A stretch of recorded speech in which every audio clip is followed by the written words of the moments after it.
Elijah and the fire from heaven. It was a time of great darkness in Israel. King Ahab ruled the land, but he had turned away from the Lord and led the people to worship Baal, a false god.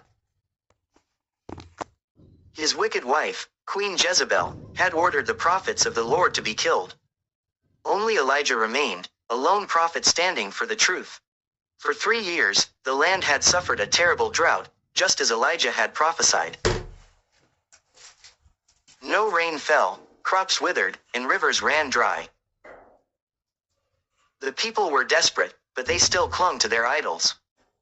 Finally, the word of the Lord came to Elijah. Go, show yourself to Ahab, and I will send rain upon the earth. Quote, the challenge on Mount Carmel. Elijah went to Ahab and boldly declared, gather all Israel at Mount Carmel, along with the 450 prophets of Baal and the 400 prophets of Asherah. Today, we will see who is truly God. Ahab obeyed, and the people assembled on the mountain. Elijah stood before them and cried out, how long will you waver between two opinions? If the Lord is God, follow him. But if Baal is God, then follow him. The people were silent. Then Elijah proposed a test. Bring 2 bulls. Let the prophets of Baal prepare one and lay it on their altar.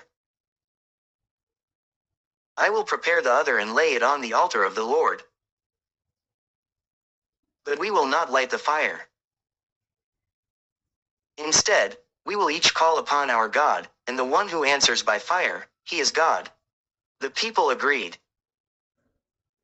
The prophets of Baal fail. The prophets of Baal went first. They built their altar, placed their sacrifice upon it, and began to call out. O Baal, answer us. They shouted. From morning until noon, they cried out, but there was no answer.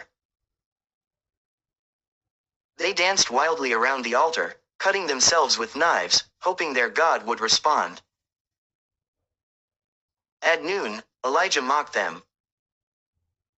Shout louder, maybe Baal is deep in thought, or sleeping, or traveling. They cried even louder, slashing themselves in a frenzy, but still, no fire fell. Elijah calls on the Lord. Then Elijah stepped forward. He rebuilt the altar of the Lord with 12 stones, one for each tribe of Israel. He dug a trench around it and placed the wood and the sacrifice on top. Then, he did something shocking. He soaked everything in water. 3 times, he ordered water to be poured over the sacrifice until it drenched the altar and filled the trench.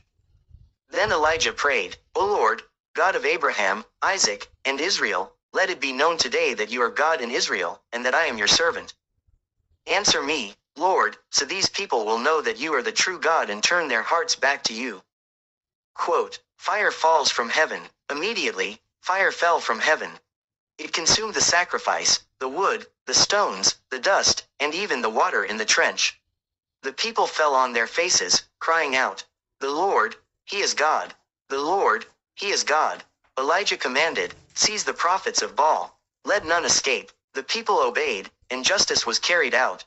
The rain returns. Then Elijah went to the top of Mount Carmel and prayed. He sent his servant to look toward the sea. 6 times, the servant saw nothing. But on the 7th time, he cried out, a small cloud is rising from the sea, as small as a man's hand. Elijah knew, God was sending the rain. He sent word to Ahab, hurry.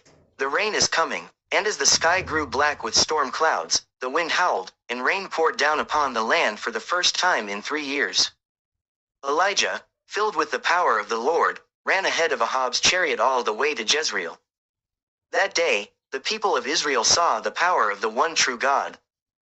But Elijah's work was not finished, for Queen Jezebel still sought his life.